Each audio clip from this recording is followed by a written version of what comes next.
Security Halt podcast. Let's go. You're dealing with an expert in guerrilla warfare. With a man who's the best. With guns, with knives, with his bare hands.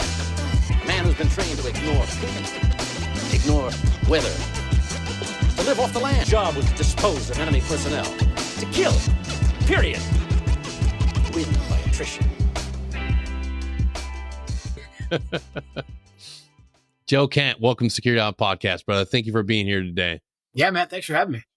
Absolutely, man. It's remarkable to see yet another Green Beret that's willing to go back into the arena to be of service again, this time in what I think is quite possibly one of the most hostile and difficult places to go, and that's our government. So thank you for being willing to, again, throw your hat in the ring and to be there to represent the people of Washington. I think that it is not just a noble cause, but it's something that a lot of our veterans need to look into.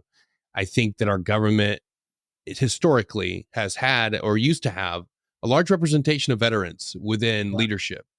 And now all of a sudden it's become something that we're sort of like kept aside. It's not for us. We're not wanted in, or very few are welcomed in. And today I want to dive into that, but I also want to dive into your story. How did you become somebody of service, and how did you find yourself in the military to begin with? Man, I think about this all the time because now I have two young sons. My boys are 9 and 7. And so I try to put myself like back in their shoes, as you educate them and try to figure out what they're going to be. And I try to remember, like, when did I decide I was going to like join the Army and try and be a commando? And I don't remember a time when it was even a question for me. So I guess the G.I. Joe propaganda worked really well on me and the A-team. And then, but honestly, it's just something I think I was really born with. Both my grandfathers served, like that their generation did. But I'm not from like a military family. I grew up in Portland, Oregon, which is about as non-military as you can get. But really, man, from the time I was, I guess, probably 9, 7, something like that, I decided that I was going to go attempt to be G.I. Joe. And then as I got a little bit older, obviously we're probably about the same age. This is pre-internet. I couldn't Google specifically how do I could become a Green Beret. I had to read the old Vietnam books and read newspaper articles and all that. I think the Black Hawk Down incident when I was 13, watching the savage combat on the streets of Mogadishu, I think that made it very real. And I was like, man, there's guys who were not that much older than me who were out there. Many of them didn't make it home, but were involved in some really savage combat. And so I said, hey, this is doable. And so I went and talked to some recruiters. I had big hopes they were going to tell me that I didn't need to finish high school and I could just join right away. But they, they dispelled that rumor. They're like, yeah, you actually have to finish high school. But you can go become an Army Ranger right off the bat. And so that kind of focused me from a young age. But no, I think it's just something that was kind of ingrained in my DNA. Absolutely. It's funny how media, both print and video and TVs, has played a role in so many of our lives making this decision and those historic moments for guys. I mean, I remember 9/11. That was another huge kickoff point for us. That so many of us were like, okay, clear line in the sand. This is what we're doing. But you didn't just go into the rank and file. Like, you went and you wanted to go right into being a Ranger. Like, what was that like? Yeah, man, it was really I knew I couldn't go right into being a Green Beret. I'd done a bunch of research, read all the books I could. And the Green Berets, to me, seemed like they had the most diverse mission. And so they were never kind of without real world action, even in, the 90s and the 80s, when it seemed like we were never going to go to combat, like full scale combat ever again. You'd read there was these training missions and these dirty wars going on. There was Green Berets there. And they were there because they had special skills. They spoke foreign languages. They had a really diverse portfolio, for lack of a better term, but you couldn't go right into special forces when I was, looking at joining the military. And then the Black Hawk Down incident happened, and this elite fighting force that was out there, it was the Ranger Battalion. Yeah, there was the Delta Force guys, obviously, but there was, Rangers, and they took guys essentially right off the street. They had a selection process, and you could sign right up for it. So that was what I told the recruiters I wanted to do. The recruiters were like, well, that makes you infantry. And I was like, that sounds great. And they were like, hey, you can do other things, right? And I was like, there is nothing else in the Army that I want to do. And they were like, man, we got a live one. Like, get this kid a contract before he changes his mind. So it was pretty quick for me. And then, man, going to basic training and airborne school and RIP and all that, I was just really impressed with, number one, just the caliber of guys. I felt like going in basic training, you had a diversity of guys, but there was a lot of us there that wanted to either be Rangers or Green Berets. And so I was like, man, I'm finally around my people. This is really cool. I actually really enjoyed it. Obviously, there's challenges and stuff. And then, airborne school is anticlimactic, but at the end, they let you jump out of an airplane. So I was like, all right, this is progressively getting cooler and cooler. And then RIP, as it was called then, the Ranger Indoctrination Process. And they came and picked us up from airborne school. That was the first time I saw like real life Army Rangers. And I was like, this is very intimidating. Yeah, this shit just got real. But it's not a warm welcome. Right, not a warm welcome. You got to run down to the barracks and all that stuff. But I was like, hey, I'm in the right spot. These are the guys that I want to be around. And then the same thing showing up at Ranger Battalion. It was like, hey, we're training for war. The rest of the Army's not, because this is the late 90s, and they were really clear about it. They were like, the rest of the Army is not training for war right now, but we are, because we could be called at a moment's notice. And this has happened in recent history between the Black Hawk Down incident or Panama, Grenada, those types of things. So it was, it was just an awesome experience, and I was just around great people. Yeah. And then being able to move right into going into, selection, going into and just saying punch it. I think when you look at your history and the way you transitioned from Ranger Regiment going into, you were a man on a mission. You were constantly moving and going. Like, what was the big driving force behind that? And a lot of guys, like myself included, like I started out in the 82nd, loved my time there, but it was like, okay, couple deployments in, you realize, hey, you guys don't have it all figured out. Like, I want to be around like the best of the best. That, like, there's no doubt that the guys to my left and to my right know what the fuck they're doing. And that was a catalyst for me. But in Ranger Regiment, the guys to your left and right are the absolute best. Like, what was the driving force to continue pursuing that next phase and that growth mindset of like, this, I can be better, I can advance? Yeah, Ranger Regiment is awesome. It's a great place, especially to start out, because your job, it's very, very simple, and you actually have to focus on your job. I mean, it's shoot, move, communicate, be physically fit, be tactically proficient. But in the late 90s, it was kind of like if you had been there for a year and a half, you'd kind of seen the full cycle, and you obviously got a chance to continue to step up your game and move up in leadership positions. But it was I don't want to like say it was a simple mission, like to put it down, but it was just like, hey, direct action, strategic strike, airfield seizure. And by no means did I master any of these things, but it was just like, okay, this is our mission portfolio. And if these things don't come up, we will be training forever. And again, this sounds weird after, we've been at war now for 20 plus years, but in the late 90s, I was like, man, this potentially could be, just all we do. And there's nothing wrong with that. But I was just like, man, down the street, because 1st Special Forces Group was right down the street.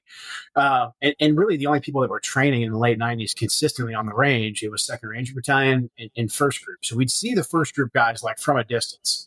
And, it was a different vibe for sure. Ranger is very high strung and highly disciplined, which is awesome for bringing guys right in the military. And then, I'd see these guys who looked to me to be way older. Obviously, I'm like 18 or 19. And so they're in their mid 20s. And I'm like, wow, this guy's much older. They've got long hair, because at the time, Ranger Regiment didn't have long hair. We had high and tights or shaved heads.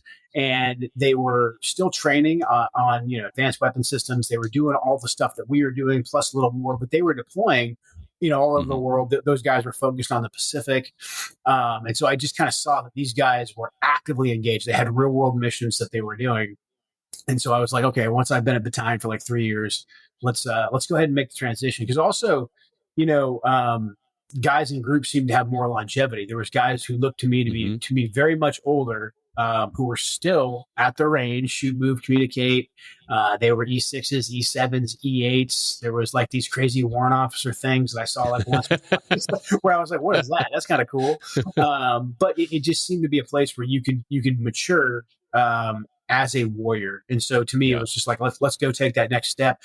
That culturally wasn't very popular at Ranger Battalion. I think the only acceptable reasons to leave battalion were either death or going to Delta Force. That was it. Yeah. And so saying you wanted to go to Special Forces selection was not popular, but it was something that happened. I mean, because the infantry, there's only so many guys that can be a squad leader in a company, right, or in a platoon. Yeah. Same thing, platoon sergeant. So you would see E6s and E7s kind of disappear, and not all of them were going to Delta Force. Obviously, none of them wanted to go to the regular Army, so a lot of them weren't going to group. So I just figured, kind of after being there for a bit, and then I got there at the tail end of like the crisis in Kosovo, and we had gotten spun up for some of that when some American soldiers got held hostage, spun up and spun down, and then same thing after the Cole bombing. And so it was just like, unless the balloon goes up for the exact right mission, I don't think I'm going to get a shot at going. So I'm going to go somewhere else that's going to give me a little bit better of a chance of getting to do some real world missions. Yeah, absolutely. Yeah, that is a common theme with a lot of guys that find themselves in that same predicament at Ranger Regiment. You do have, you're going to be masters of the same thing. And anybody that has done the same job over and over will tell you, like, man, at one point you just get to that definitive line where you're like, man, I got to try something new. And that's the beauty of SF. That's what I fell in love with. The fact that there were so many different things you could do, and you're constantly going. And in the GWAT era, guys were getting it. They were getting it, especially where you ended up in 5th Group. Yeah. I really lucked out, man. I mean, I knew that the Middle East was a hot spot, especially after I was in basic training when the embassies in Tanzania and Kenya got hit, and then in battalion when the Cole happened, and Bin Laden had declared war on America. So I was like, I'm going to go to 5th Group, because that's, again, let's stack the deck as much as we can in favor of getting to get in the fight. And then September 11th, the attacks of September 11th happened when I was actually in SFAS. Oh, wow. And so like the whole military changed while I was out there trying to, pass land nav. So I had about a month-long delay. I didn't realize the entire world changed. They told us, while we were in selection, and I was just like, okay, just so do we still do land nav? Like, what, did I make it? Yeah. So going to 5th Group, I think, was a great opportunity. And at the time, there was a fair amount of us that wanted to go to 5th Group, because like the men on horseback thing happened when I was in the Q course. Yep. And I was just afraid I was going to miss the war. But, by the time I got to 5th Group, fearful that I had missed the whole thing. One of the first things they told us when we checked in was like, these wars aren't going anywhere. And most of you guys in the next 60 days will be in combat. Yeah. It's funny looking back now. As young men, we just thought, like, we didn't question anything. That you're sitting there, you're like, of course we're going to war. Of course we're going to Afghanistan. Of course you're going to Iraq. These are the bad guys. This is the enemy. And now on the backside, as an adult, as somebody that, and that awareness kicks in once you become a warrant officer and you start understanding the complexities of these situations. And you're like, wait a second, like, what have we done here in the past 20 years? Yeah. And I think for me, the biggest moral injury, the biggest issue was the downfall of Afghanistan. And looking in your journey, looking in your life, you make it through a season 18 Bravo, then you choose to go to an 18 Fox. You're following this pathway of like, how can I stay on the team for as long as possible? Yep. Then becoming a warrant. And then the biggest thing is, a lot of us don't experience, fatherhood. A lot of us wait, but you dive in, you marry another service member, you're having a family. Like, in those discussions between you and Shannon, were you guys ever thinking of like, hey, like, this thing is, we're going 20 plus years. At what point are we going to pull the ejection seat and start moving on with our lives?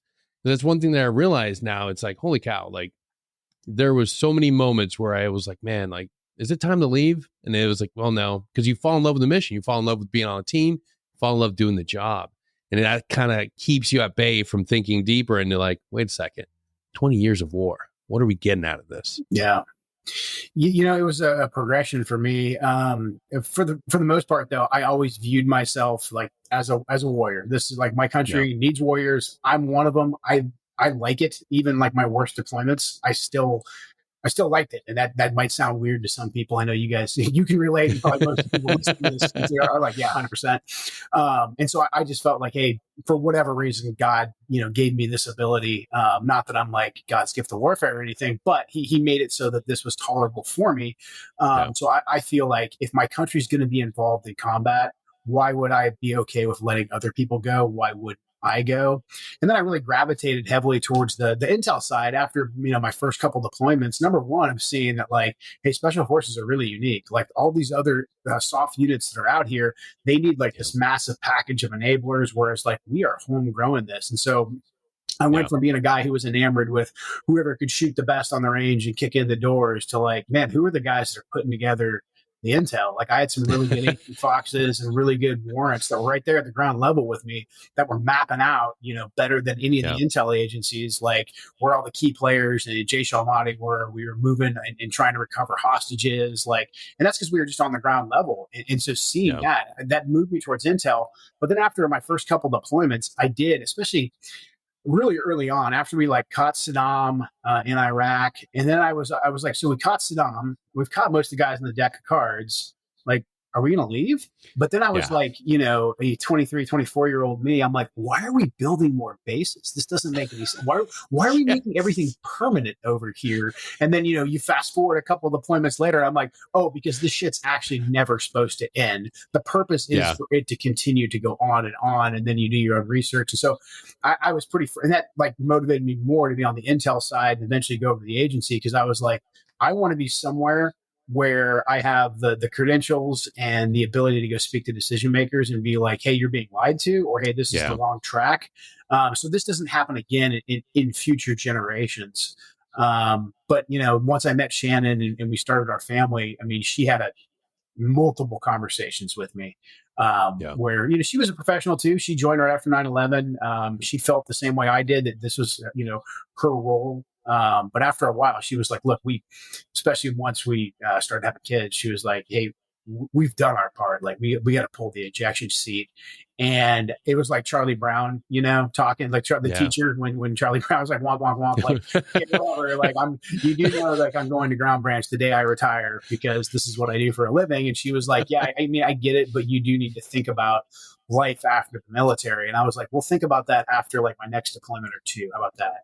So I was constantly, I think, bargaining with that. And she just had so much more foresight than I did in that regard. I think women are a lot more mature than men are, especially about, timelines of families and all that. But yeah, man, I mean, some of it was like, I feel like this is my duty. But a lot of it was just like selfish. Like this is what I do. This is my entire identity, and that's a hard thing for a lot of guys to move away from. It's like, I don't know who me is if I'm not like some kind of an elite commando on the next secret mission that's totally going to save America. I say that halfway jokingly because you can always justify it to yourself that like, no, just one more because this one's so important and I'm so important. I have to go. Absolutely. You just did it, man. You just hit it around the head. We're good at something, but not just good. Like we're fucking great. I have fucking a stack of records to say I'm really good at this. People look up to me and they tell me that I'm doing great. Like, why would I want to give that up? Why would I want to give up something that I've become an expert at? I have this funny hat on that says I'm the fucking best in the world at doing this. And guys have such a hard time with the identity piece and then that purpose piece. Cause like, if I'm not this, then what the hell am I? Yeah. And then like, that's no wonder why we fall apart when we transition. And in your case, there wasn't a transition that was gently, slid into place. It wasn't, you're meeting with a career counselor, you're meeting with the TAPS individuals and saying, hey, hey, Joe, you're going to start your transition process. You got 24 months. No, like it was the worst thing that you could ever imagine happening. And then everything else that comes with that transition hitting you in the face. How did you navigate that? I think about transition as a beast and how difficult it is for a normal everyday Green Beret or Ranger or SEAL to go through. And it's difficult. But when you add in the complexities of grief, add in the complexities of now you're a single father, how did you navigate that, brother? One step at a time. I think, had Shannon not gotten killed overseas, I know for a fact I'd still be, in that line of Mm. work in some capacity. I was already in the agency, and I planned on making that a second career. We had a plan to kind of move away from, deploying constantly. We were going to basically, Shannon was going to get a job at the agency as well. She'd already started that process, and we were going to go work, overseas together. Just, you can do that over there. Yeah. That was sort of our goofy transition plan.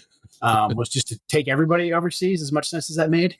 But so that was our plan. That's the way it was going to work out in my head. So I literally had never thought about like rejoining regular. I mean, for me, regular society. I talking to you understand because you're a Green Beret. But when I say to other people, like, I retired on a Friday and I swore at the agency on a Monday. They're like, "Wow, that's like some cloak and dagger stuff." I'm like, actually, that's probably the most normal thing a guy with my background can do. I'm like the guys that got out clean break, like my buddies that just got out and went back home and got like a regular job. They're the guys I'm like, how the hell did you do that? And I had it was like a different planet for me. And so that's why I took the path I did. But then when Shannon got killed, I was overseas as well, because selfishly I had done a real quick deployment. My kids were 1 and 3 there with my parents.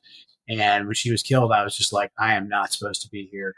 I have kids. This is, it was like a lot of reality all at once. There was the grief, but then also I just felt really guilty for putting my kids in a position where they could have become orphans essentially on a day. I wasn't doing anything super dangerous, but I was still, in harm's way, and the enemy gets a vote.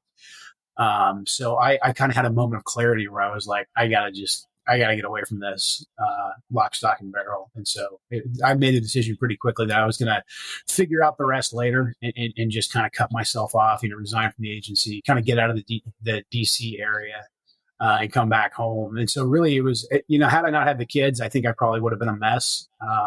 But I think being a father, especially then automatically being a single father, you have to step up. And so it was like, all right, let's just triage and got to take care of the kids and make sure they're good, but then get out of this line of work 100%. And then really since then, it's really just kind of been one step at a time. I like you said, I never had a clear transition path laid out, and I'm still kind of trying to work on what I want to be when I grow up, but it kind of is what it is, and really just try and, make sure my kids are good and in a stable environment. Yeah. And anybody that has followed you and is keeping up with you, we see somebody that has dedicated their life to being a warrior, to putting on that flag, going into danger, and taking care of business. And now you're having to deal with the complexities, like I said, of taking care of a family, raising boys, 2 boys. Anybody would have said, hey, Joe, go off into the sunset, enjoy being a dad. And nobody would say, hey, say anything negative about that. But why would you be willing to step into the next arena that's, I would say, even just as dangerous and more complex as going into government? Like, what drove that decision? What made you say, you know what? I need to get back in. I need to be of service again. Yeah. I mean, really it was, politics kind of got injected into it kind of right away. I was a pretty early supporter, and so was Shannon of Trump because of his foreign policy. When Trump was on the debate stage back in 2015, 2016, and you still had the Republican apparatus that was like trying to justify like the war on terror and our strategy in the war on terror, especially the Iraq war. And Trump like went right to the throat of that and said like, no, it was a mistake. We screwed up. We need to get out. I was like, holy crap. Like, how does the game show host apprentice guy understand foreign policy better than like all these so-called, like he's saying the same things that me and all my friends have been saying now for quite a while. And then Shannon was killed a month after Trump tried to get our troops out of Syria the first time. And I like one of the last conversations I had with Shannon, because we could talk on secure systems. It was like right after the order came down, and she was like, we're not leaving. And I was watching the chaos at the agency. I was tracking the chaos in the DOD. And I was like, man, one of the last things I said to her was like, please do not be one of the last people to die in a war that our country's already forgotten about. Like, just stay safe. Because I could just see the friction. And you understand this when you've got conflicting guidance coming down and you've got like an overall command, the president and everyone below him saying, okay, we need to get troops out. And then you have these other supportive commanders who are like, no, we need to justify our existence, why we need to stay here. That's going to create regardless of how you feel about the politics of it, that creates a very chaotic environment. And a lot of that happened, I think, in the Afghan withdrawal as well. And a lot of it happened before under Obama. And so it was just like, I was like, something bad is going to happen. I had that feeling. And so after Shannon was killed, I started speaking out like on behalf of Trump's foreign policy, just throwing out my credentials, saying, hey, this is me. Like, people are criticizing Trump. And there was a lot of, generals and ambassadors and these guys who had gotten rewarded for making bad decisions for the last 20 years, who were saying like, oh, the one guy who's calling BS on it, who the people chose, by the way, he doesn't understand what's going on. And so I kind of wanted to serve as a countermeasure for that.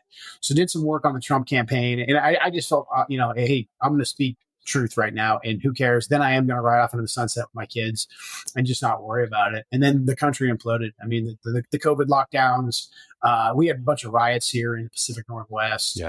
And so ultimately, like, my congresswoman voted for Trump's impeachment. And like, at the end of the day, a lot of people were really mad in my district about it, but nobody was doing anything. And I thought, I was like, someone who's like actually an established politician, they're going to step forward and they're going to go after her, and I'm going to be able just to support them. But that just didn't happen. And so it was kind of like that, that old, like, hey, if you're looking around to figure out who's in charge, congratulations, it's you, And I just had that moment. And I remarried last year, but I'd been with my girlfriend at the time, fiance at the time, Heather, who was also in the military. And we just had this conversation, and it was just like, nobody here is stepping up because they're not seeing this. Not that I have not that I'm anything special, but I was like, it's never the guy who's the best qualified. It's always the guy who has like the grit and the determination to step forward. So I was like, what the hell? I'm going to give it a whirl. And I just really feel like the moment that we were at then and right now, because things have only gotten worse since then, the moment that we're in right now as a country, like, everybody has to do something. And I know most veterans probably don't want to hear that, because I believe we kind of felt like, hey, we were fighting our generation's greatest war. And I think we were. We fought a 20-year war with an all-volunteer force. And so I really thought that we were all going to get to relax once that was over. But unfortunately, that's just not the case. And especially if you look at just how complex the environment is right now, I think it's on us to continue to serve. Absolutely, Joe. You said it perfectly, man. I like I said before we started recording, I champion this idea of veterans getting involved in our government, being willing to serve again within your community. It's not just thinking about federal government. That's important too. But you can get involved in your local policies. You can get involved in your local government. You can be of service again, and we need to. Once you get older and you realize what we just did for the past 20 years, you realize that we developed a huge system that was dependent on those wars. And if you don't think that system will do everything it can to continue generating income and making policies that benefit them, then I am sorry. You're very disillusioned. It's very real. It's right in your face. We're not 18 anymore. We're not 19. We were lucky. We survived. We made it through it. We owe it to our brothers and sisters that did not to stand up and say enough's enough. One of the things that I cannot get over is seeing the pushback from people that, I would say the oligarchies in our government that have this idea that veterans don't belong in this space. There's a lot of pushback when somebody decides from our class of individuals, and they decide they want to run, that they want to be able to be there. And who better to run? Who better to be in our government than our veterans? The people that were in these wars for the last 20 years. You've seen what it really costs, the human lives on both sides of whatever conflict you look at. Like, you can't just sit here and be like, well, Russia's bad and Putin's bad and all towards Ukraine. It's like, stop. Human lives are on the line. That's what really matters. Like, and you said it perfectly in an interview. You said exactly that. Like, we need to stop the killing on both sides. People are dying. Yeah.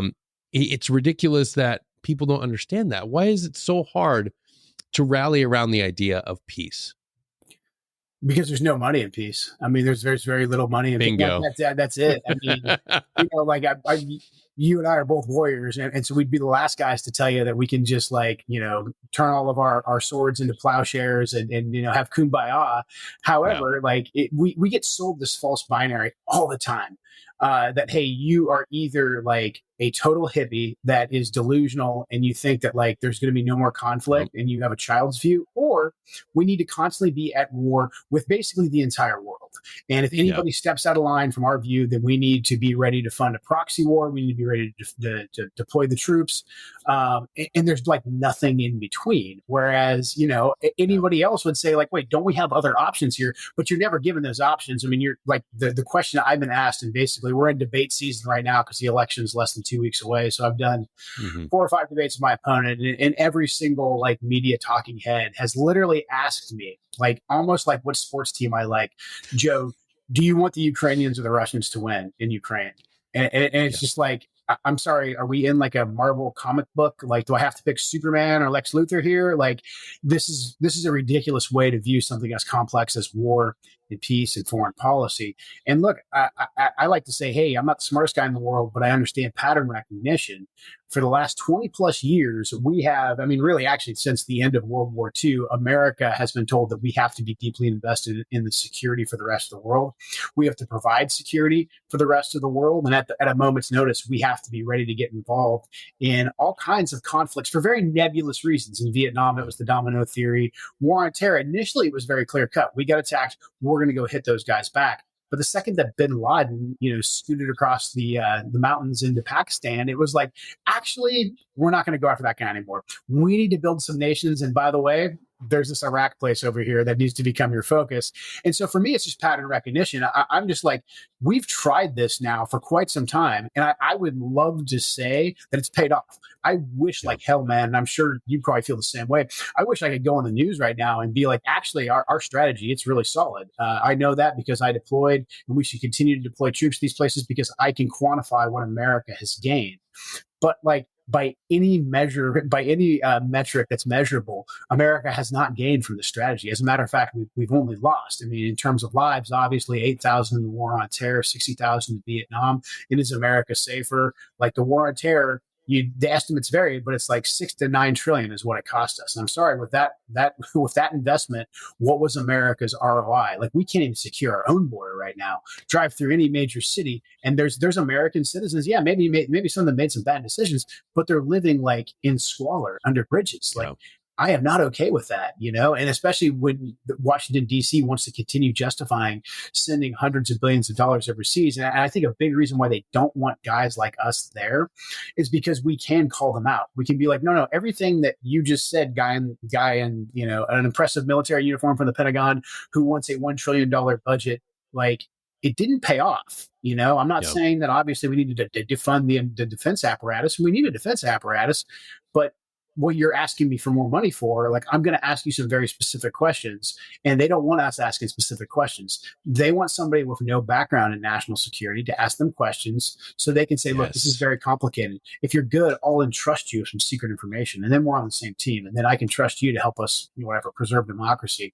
So it just works out much better for them, and they can continue running these massive deficits that don't benefit America. They benefit them if they don't have people who understand how it actually works, exactly. On it. So and that's why I really think, especially with the federal government, running for Congress is no fun. But I do think having veterans in a place that has oversight over like the defense apparatus, I think it's absolutely critical. It's a no-brainer, Joe. It's an absolute no-brainer. You're not somebody that is a complete idiot. You understand the importance of the middle ground. You understand that things aren't black or white. Yeah. But the most important thing is, the realities and the consequences of what going into another conflict and people, I talk about it all the time. Like if you don't realize how close we are to a major conflict right now, you need to wake up. Everything that's going on in Israel, everything that's going on in Ukraine and with Russia and in Iran, the set pieces are moving, and our own administration has walked things back. They first said, well, the one thing we're not going to do is we're not going to put long range missiles in Ukraine. We're not going to do this. This is one thing we're not going to do. Yeah. And you can bet on me, America. I won't do this. Yeah. And enter the SpongeBob meme, 2 weeks later. Yeah, exactly. We have them. They're there. What do you expect? What do you expect? And now we're doing the same thing. And I understand the importance of Israel. But when you say you're going to put boots on the ground with weapon systems in Israel, what happens when there's a retaliation attack and we lose American lives? Yeah. what happens? And the thing is, like, our founders were absolute geniuses. I mean, they said that, hey, whoever sits in the executive branch, they're the president. They're not a king, so they can't take us off the war. They said the only people that can take us off the war, it's the ones that are close enough to the people that are going to have to fight the war, send their sons and daughters out to fight the war, and fund the war. That's Congress, right? Yep. But basically, since the end of World War II, again, we've had Congress that just says our job is just to sign the checks. So we'll be like the money guys, but don't really put my name on it. We'll let the president do it. And the president's been like, well, if the American people aren't paying attention, we can slip in some long-range missiles and some more proxy wars here and there. So I would have a lot more respect for congressmen and senators who might like disagree with me. But if they were willing to actually go before Congress and say, hey, this is a war powers resolution, we're going to start funding the Ukrainians with long-range missiles that can hit inside Russia. We're going to provide them the intelligence. We might even put some advisors' boots on the ground. And here's my plan. Here's what success looks like. And here's the strategy. I would disagree with it. I would vote against it, but I would actually respect that because that's following the Constitution. And that's actually treating the American people like adults. But we don't get that at all. We just get like, you're all in, or you hate democracy and you might be sympathetic to Vladimir Putin. So just let billions of dollars go over there. And especially with the case of Russia, Ukraine, I mean, this has been going on now for almost February will be 3 years. This has been going on for 2.5 years. So, I mean, people disagreed with me back in 2 years ago when I said this is a really bad idea, but it was abstract. Someone had an idea. I had a counter idea. We didn't see how it would play out. This has been going on. We have 2.5 years of data. And so this has been my question. I'm like, ask yourself, what has our strategy gotten us? Russia controls more ground now in Ukraine than they did at the beginning of the war. A generation of Ukrainians are dead. So Ukraine's actually out of manpower. That's a human tragedy, but also, so like, now what? Now you have the French and the Canadians and some other NATO countries who don't have enough troops that are advocating to put advisors, which is hilarious. A bunch of Green Berets can tell you exactly what advisors are. Yeah. They want to put advisors' boots on the ground because the Ukrainians have ran out of people. So it's like, again, we go back to like quantifiable metrics. By any quantifiable metric, the current strategy has failed. Like, you can't sell that this has been a success, but DC, they sell this very well. They always say, hey, we know everything that we've done so far has totally failed, but we're going to keep trying it. Like, and it's eventually going to work. It's literally like how casinos are built in Las Vegas. It's the gambler's fallacy. Like, I've invested so much. This next one, man, I'm going to hit it big. Like, we're going to hit jackpot, baby. I'm going to hit jackpot. I can feel it. I'm going to get lucky. One more surge. We're turning the corner in Afghanistan. We're turning the corner in Iraq. It's the same thing. Like, and so for me, you need to have honest conversations and say, hey, if something's not working, why are we continuing to do it? And I just feel like the actual policy, it's never really laid out for the American people and what success looks like and when it will actually end, because at the end of the day, it's not supposed to end. That's what they don't tell you. That's the thing part right there, kid. It ain't supposed to end. Yeah, that's the brutal part that didn't kick in until it was Chief Caballero, and I realized, like, we're just gonna quickly pull out of Afghanistan, let it turn into a shithole, and then we're gonna pivot somewhere else, and we did. And that's a heartbreaking thing. Yep. Just because people think that we don't have troops there and we don't have people there, is like, you got to wake up, people. Like, this is happening again. And it used to be that it was the mean old bad Republicans that are warmongering. Right. Now and the shift is so crazy. People aren't willing to revisit history and look at the situation we're in. Like, we need to be able to advocate for peace. We need to be able to advocate for putting America first. We've seen the tragedies happening here in the United States and in Hawaii, and the response from the federal government is, here's $750, right. But you'll have to fill out the application online. We don't have any internet. Elon will take care of it. Like, make it make sense. Yeah. Well, at the same time, they'll send out press releases saying that we just sent hundreds of millions of dollars, billions of dollars to, I don't know, pick a country. Like when the hurricanes hit North Carolina and Tennessee, they were just like, and by the way, we just sent millions of dollars to Lebanon. It's like, are you trying to provoke people right now? Or are you just that tone deaf? And I don't know which one's worse. Like, they're both incredibly bad right now. But yeah, that's the priority of the government, and this is something that I really appreciated about President Trump, was that his starting premise was make America strong at home first. And a lot of that because he understands, like, how things move in world markets, he made us energy independent, which was good for everybody at the pump, price at the grocery store. But also he took away a lot of leverage from like the world's worst actors. Like Putin like Yes. didn't invade Russia. And some people will say that's because Trump was so hyperbolic, and that might, play into it. But at the end of the day, Trump was cutting into Putin's bottom line, and that was good for Americans.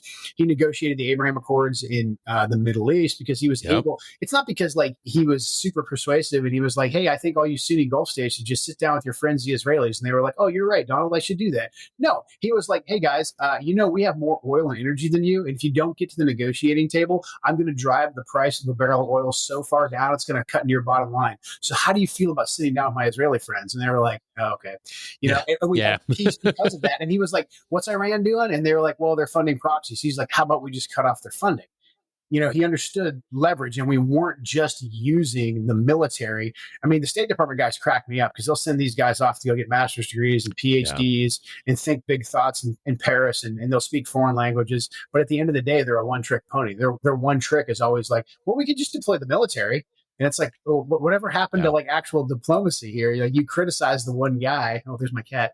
Who's you criticize the one guy who's actually used diplomacy and leverage. And I think we've just got to get back to at least attempting an option that's not either war or complete and total isolationism, just to be realistic. Absolutely, and then we can also turn and face the real things that are really affecting Americans right now, like inflation's through the roof. You mentioned it earlier, the southern border. And I want to throw this out there. Like, I'm not an American by birth. I'm a first generation American. I was born in Panama. I came here. I have my citizenship. I served. I earned the right to say that I'm an American. I'm proud of it.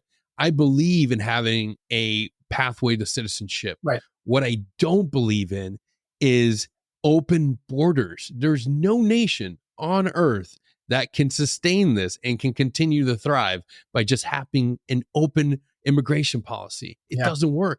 And we're seeing cities and states that are choking to death with the amount of influx of people that can't support anybody. Yeah, it's insane. I mean, it's just national suicide is what it is. I mean, the very definition of a nation is that you actually have borders. And again, like, what is the country's priority? Like, we're a generous country. We've always let immigrants in, and we've always let people come here and claim asylum. Like, our country does do that.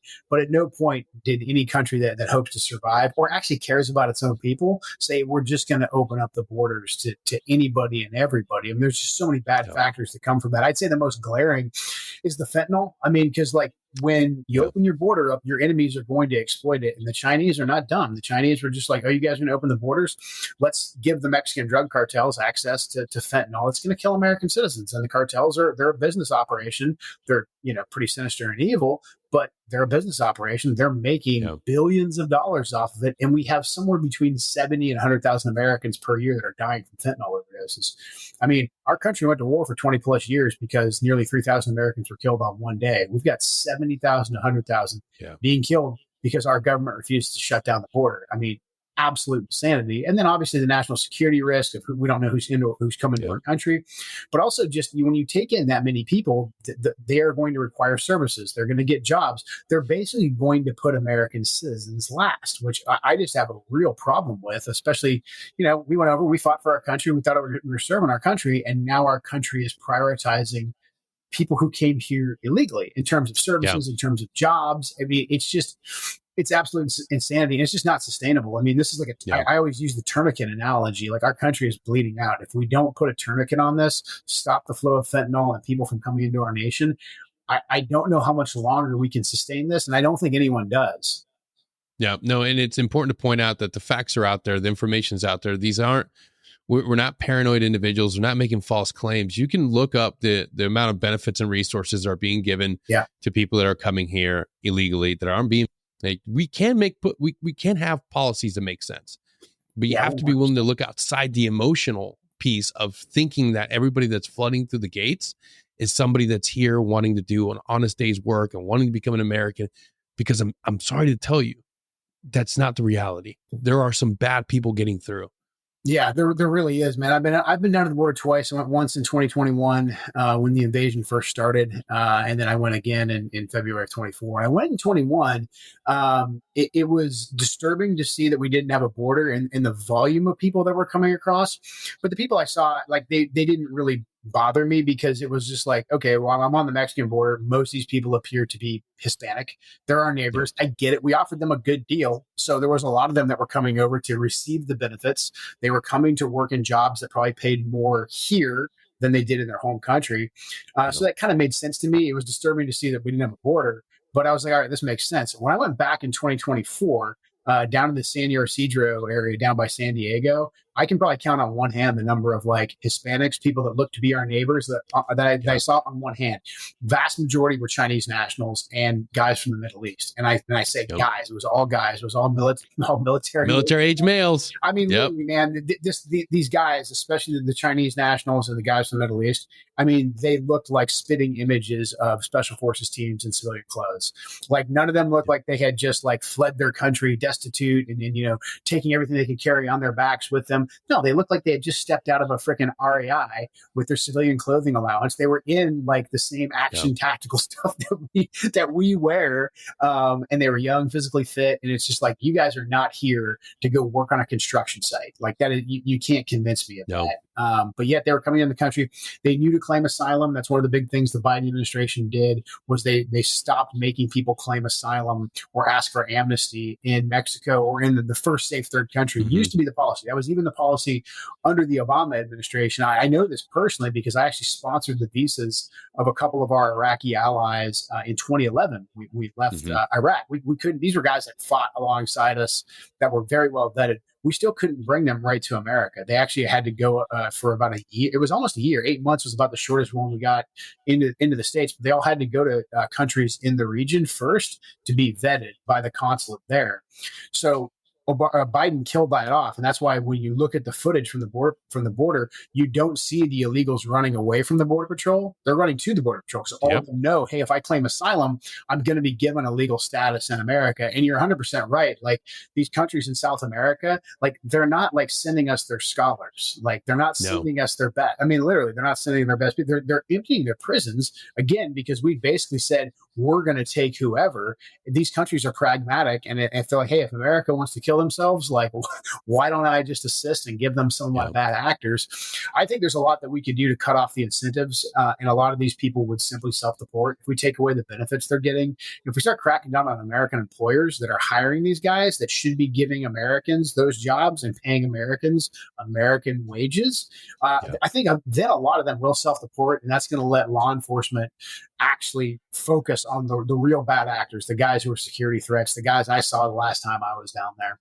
Absolutely. And it's study history. Cuba did the same thing to us doing the prisoner flotillas. They didn't send this wasn't an exodus. No, Fidel Castro said, you know what? I'm getting rid of all you degenerates. I'm getting rid of everybody that I don't want. I'm getting rid of the prisons. Go to America. Now, the reality is like, this is an old tactic. It's been done before. Now they're doing it in masses from different countries.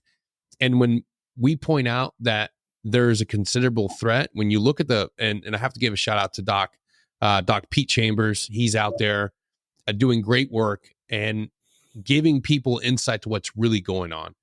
You look at military age males that are lining up, they're tearing up their ID cards. They know what they're doing. They don't want to be identified. They don't want to be identified. And they're smart enough that as soon as people that are documenting bring those cameras around, they all look down, they try to hide because the vast majority of them are coming here and they don't have a great intent to just live the American dream. And that's the scary part. That's when I sit up at night, that's the analytical chief Caballero part. That's like, what the hell is going to happen in the next 10 to 15 years?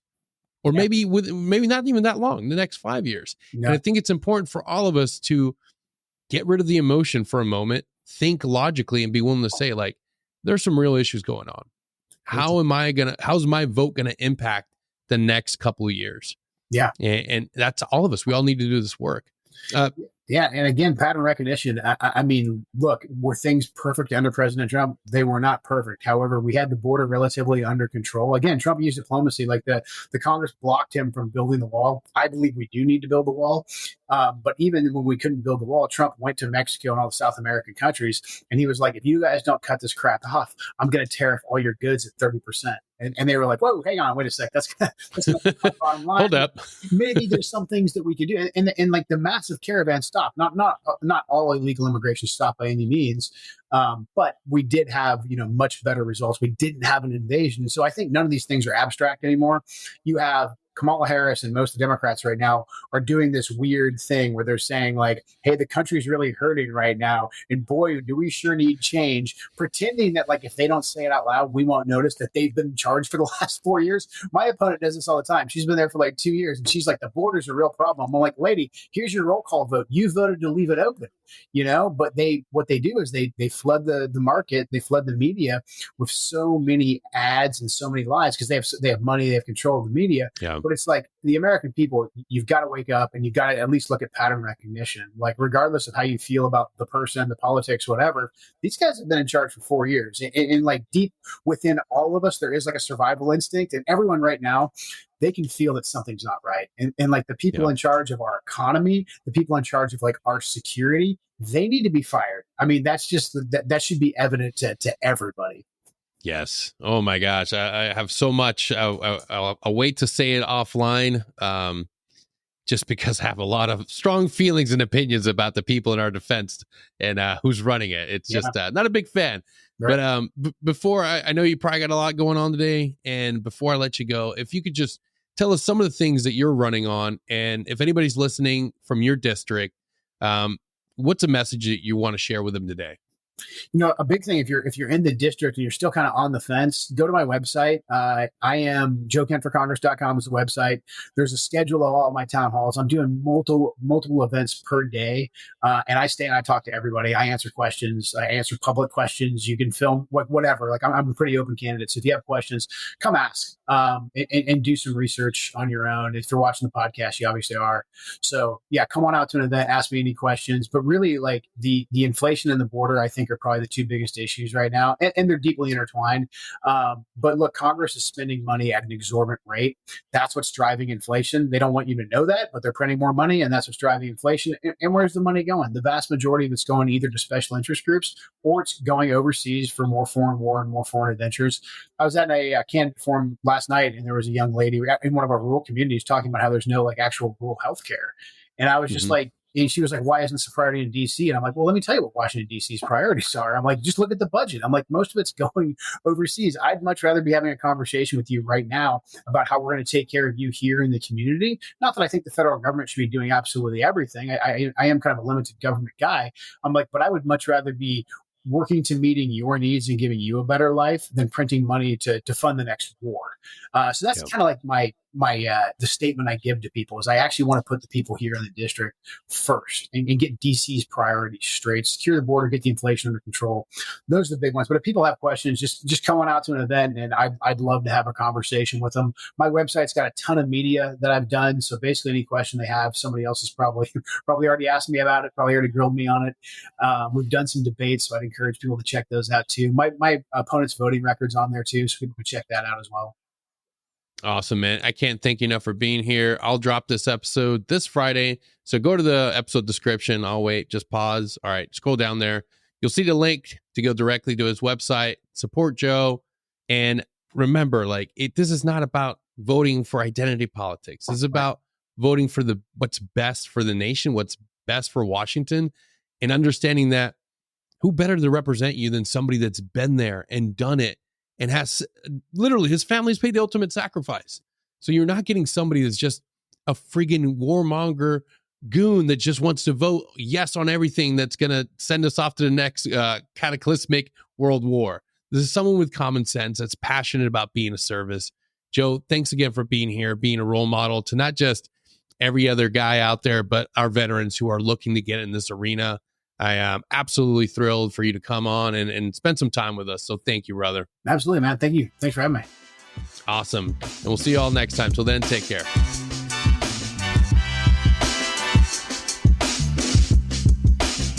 If you like what we're doing and you're enjoying the show, don't forget to share us, like us, subscribe.